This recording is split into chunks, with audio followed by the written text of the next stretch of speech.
सकते हैं हमारे। बस अगली जिज्ञासा के लिए तैयार रहेंगे। अनायास जैन। गुरुदेव के चरणों में बारंबार नमोस्तु। गुरुदेव, एक विदेशी भाषा के विद्यार्थी होने के नाते आपसे प्रश्न करना चाहता हूँ कि गुरुदेव, जब मैं देखता हूँ कि जर्मनी में लोग जर्मन भाषाएं बोलते हैं, फ्रांस में फ्रेंच भाषाएं बोलते हैं, और जब कभी मैं अपने जर्मन मित्रों से उनसे इंग्लिश में बात करने की कोशिश करता हूँ तो वो रिप्लाई भी नहीं देते हैं। तो मुझे भी जर्मन भाषा सीखनी पड़ी। और गुरुदेव, मेरा प्रश्न यही है कि जब चीन के विद्यार्थी, चीन के लोग, फ्रांस के लोग, जर्मनी के लोग अपनी भाषा को इतना महत्व देते हैं, तो आज हम देखते हैं कि गुरुदेव, जब मैं अपने भांजे को बुंदेलखंडी में बात करता हूँ तो मेरी बहन टोक देती है। ये कौन सी भाषा सिखा रहे हो उसे?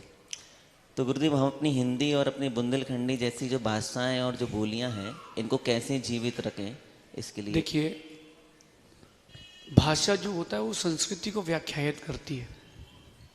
भारत में हजारों नहीं लाखों भाषाओं का जन्म है। कर्नाटक में अगर आप जाएंगे तो हर 40 किलोमीटर में भाषा बदलती है। इधर आओ आओ, इसी को बन्नी, बनरी, बर्री अलग अलग भाषाओं में कहते हैं।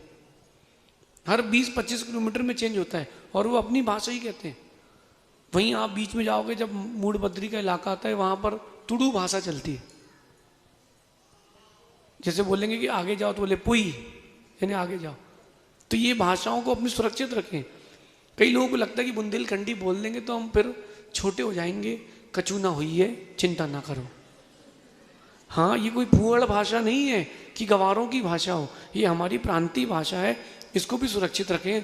और कोई बोले उस समय कि क्या तुम गांव की भाषा बोलते हो, गंवार हो क्या? तो बोला, oh mister, mind your language, keep your tongue in your mouth.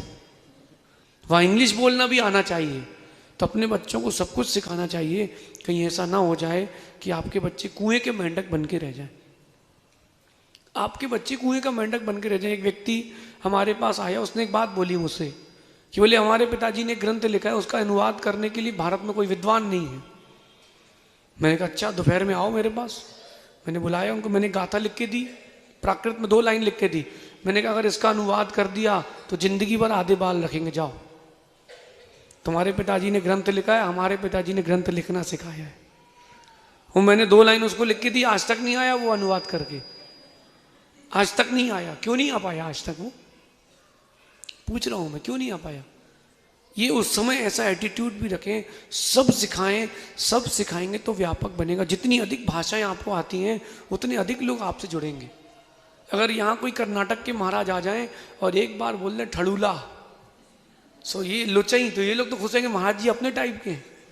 तो वहां जाकर के एक बार बोल दो बीसी बेड़े भात, ओ कन्नड़ा कन्नड़ा भरते महाराज साहब। तो ऐसा हो जाता है। इसलिए भाषा सिखाओ, कोई छोटी बड़ी नहीं होती। जो उसके व्यापार के लिए काम में आए, एग्ज़ाम पढ़ाई के लिए काम में आए, सारी भाषाएं सीखना चाहिए। बहन को बोलना, पहले तुम बुंदेलखंडी हो, अंग्रेज बाद में हो, ऐसा समझना। आगे चले। अगली जिज्ञासा के लिए